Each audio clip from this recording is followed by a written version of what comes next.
The Vintage Underground is moving into a new space. Not because we enjoy packing boxes, changing links, updating graphics, and asking everyone to join yet another server like we're running the internet's most exhausting moving company. We're doing it because the vision for the Vintage Underground has grown into something bigger, clearer, and more intentional. And yes, when something like this happens, people naturally wonder what brought it on. There is no easy way to dance around that without looking like a nervous raccoon in a tiny hat, so I'm going to explain it the best way I know how. Honestly, with a little humor, and hopefully without setting anything on fire. But first, for anyone who doesn't know me, let me introduce myself. My Whatnot handle is Carmelosity. The name I was given at birth, at least my first name, is a name often associated with many a naughty frat boy who has had one too many Miller Lights. A name that conjures the image of a blonde, preppy guy with his collar flipped up, cruising down the street in a Camaro with the T-tops off and bad decisions in the glove compartment. That name is Chad. Which explains why I do not love that the sign-up form I created was lovingly crowned Chad Genius, a name that sounds less like a tool for community organization and more like a rejected villain from a Saturday morning cartoon. Now, before you say, Chad, I did not come here for a biography, I came here for the tea. Relax, we'll get there. The kettle is screaming! Like many of you, I have a unique origin story. One I am actually proud of. Or maybe the better way to say it is this: I am proud of what I did with that story. For all intents and purposes, I should be dead. More accurately, I probably should have died many times throughout my life. From before I was even 1 year old until the age of 9, I was under the care of the most horrific stepfather many of you could not begin to imagine. During those years, I endured things many adults would likely not survive. I'll spare you the full, almost decade-long list, but a few of the greatest hits include a 4-inch skull fracture, multiple broken bones, being locked in a room every summer for 3 months straight, my dog being killed as punishment, and once my mother finally found the courage to leave, 3 bullets to my back. I had not even reached a double-digit birthday. My mother was one of those women who valued having a man in her life over the safety of her only child, and unfortunately, that pattern continued with the next person until it finally stopped when I was 15. So yes, admittedly, I was a lost boy. I specifically remember being in 8th grade, walking down the hall between classes, and for reasons still unknown to this day, I reached over and pulled the fire alarm, causing the entire school to evacuate. Because apparently my trauma response came with sound effects. Naturally, I got caught. I was expelled, even though my grades were still high enough to pass the entire year. The next year, I had to go to a new school with new people. And believe it or not, this is where things begin to make sense. I know the value of people. I know the value of community. At that 9th grade center, I met the people who are still my friends to this very day.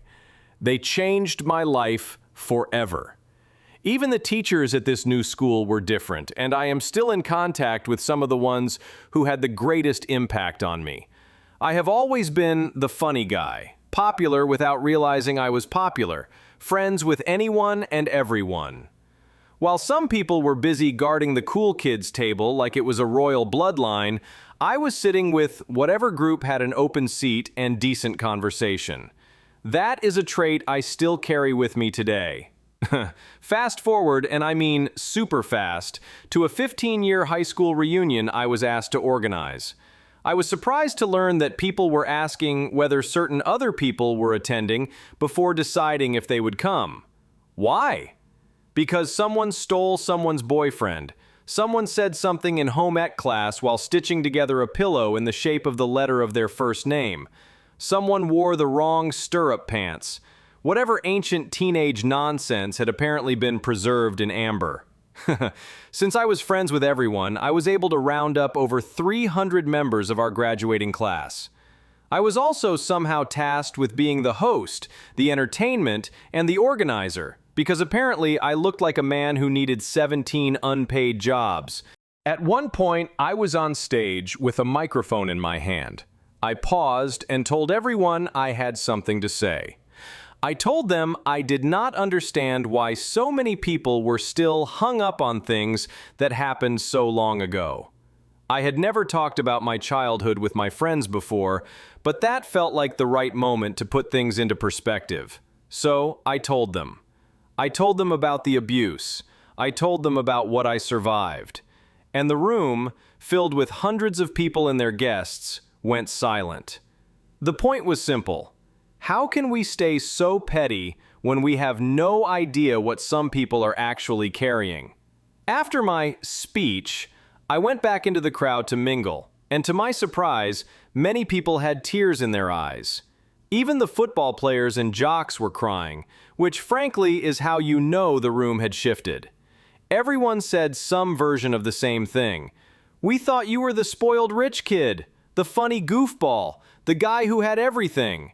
We had no clue. We never would have guessed. And that was exactly my point. That was when I realized the power my story had. After that, I began speaking to foster children about my experiences and eventually started my own charity to benefit abused, neglected, and abandoned children. That charity is called Carmelosity. On a whim, I organized an event. I invited people I knew and asked them to invite people they knew. I had no prior experience running a charity event because apparently my business plan was trauma, passion, and vibes. But I had the passion to help. In 3 hours, I raised over $15,000 by telling my story. Every dollar went to a local foster home. I continued and still continue to hold various charity events.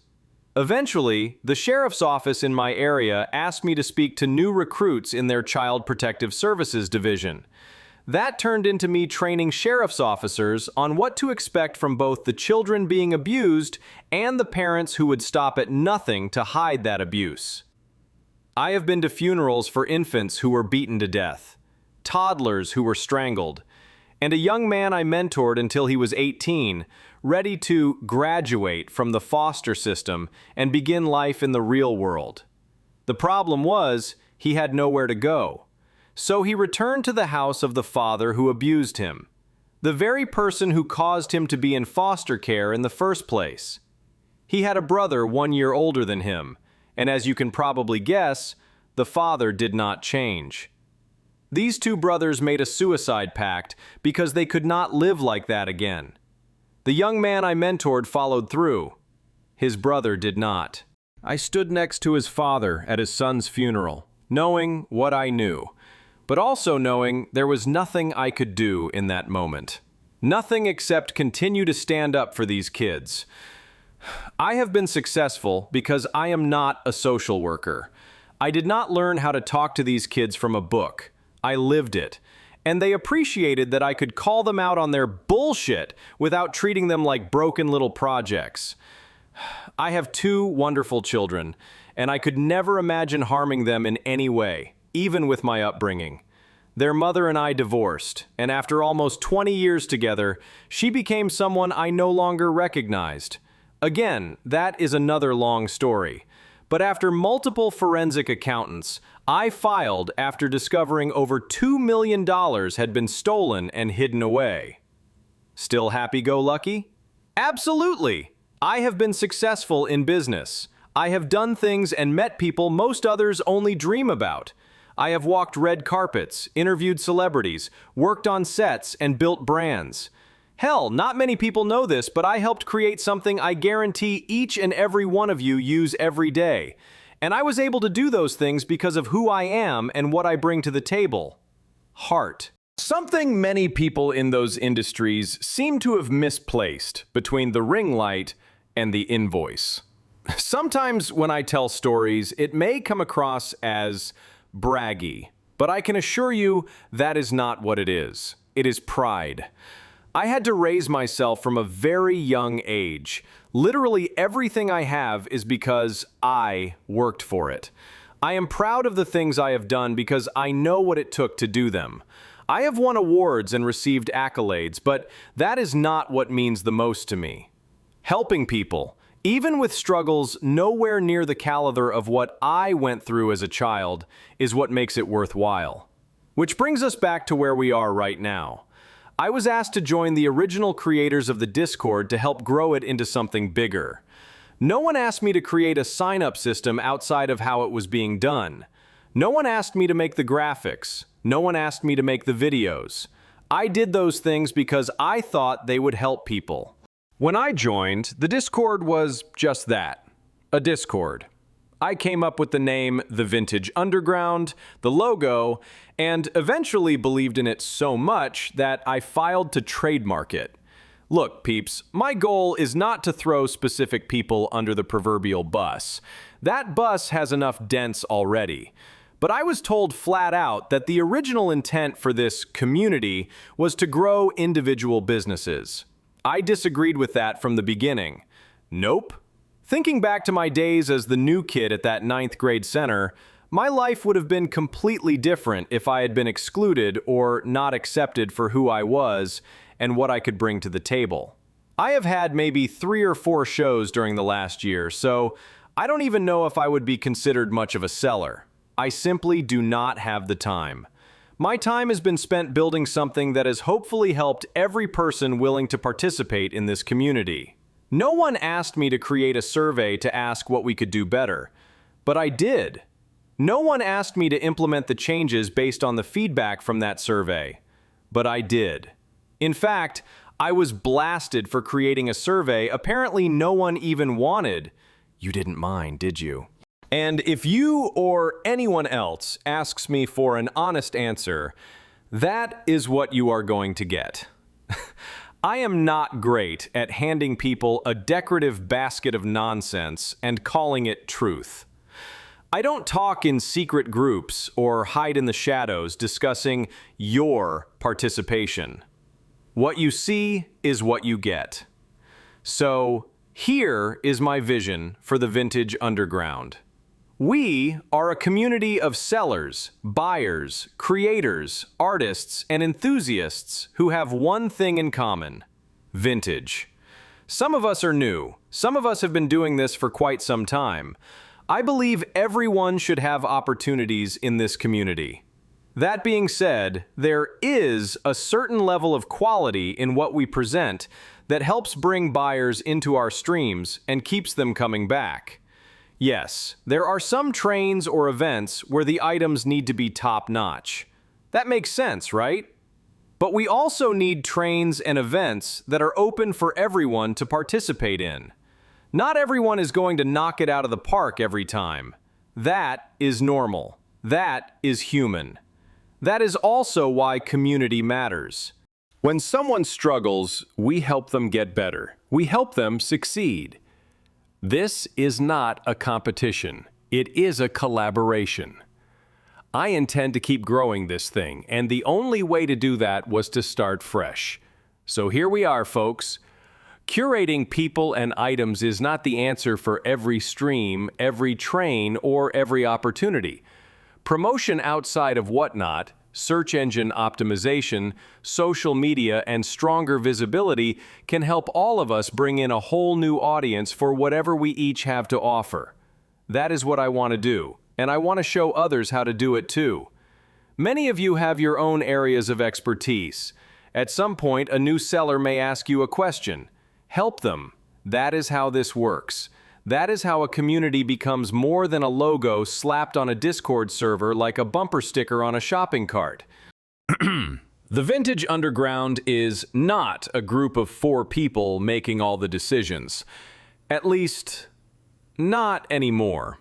The Vintage Underground is each and every one of us working toward the same goal. You are not going to be required to thank specific people in your streams like we are running some kind of vintage monarchy, but you will be asked to support the members of this community. That support can be simple. Show up for a stream, Engage in the chat, help answer a question, share knowledge, encourage someone, be decent. Revolutionary stuff, apparently. There are no cliques here. You saw the Breakfast Club, right? All came together at the end, didn't they? If there is ever a need for a curated list of sellers or items, there will be full disclosure and an explanation of why. More importantly, there will also be additional opportunities for everyone, and not just 2 or 3 vintage categories. We are expanding into a much wider catalog of vintage items, because vintage is not one tiny shelf in one tiny booth guarded by someone named Brenda with a clipboard. If you have an idea, share it. A train idea, an event idea, a community idea, anything. This is meant to be an open and honest community, and I have no problem trying new things, especially when they are suggested by members of the community. If you learn anything from this long monologue, besides the fact that I apparently do not know how to write a short announcement, let it be this. It is okay to open yourself up. It is okay to let people know who you are. And it is okay to ask for help when you need it. If this sounds like something you would like to be part of, we would love to have you. Why? Because you are fabulous. If not, that's fine too, bruh. This should be fun. And if I am being honest, it should also be profitable. We are not here to gather around a metaphorical campfire and sell nothing while pretending exposure pays shipping costs. I have built businesses, I have marketed major brands, and perhaps because of my origin story, I tend to do things in a way that is a little out of the box. I'm not always right, and, well, neither are any of you. And that's how I like it. When I was locked in a room every summer for 3 months, I listened to the records that were available and read the books I had, including entire sets of encyclopedias. That was all I had. So I learned. And I have never really stopped learning. More importantly, I believe in sharing what I have learned with others. And here you are. Now, cover your ears if you don't want to hear a colorful word. The brown word, to be specific. Look, homie don't play that, and I do not take shit. Nor will I give you shit. That came out wrong. Never mind. Well, you get it. Anywho, welcome to the Vintage Underground, your spot for all things vintage. Let's go chat. Girl, we do not do that here. See you in the community. Bye-bye.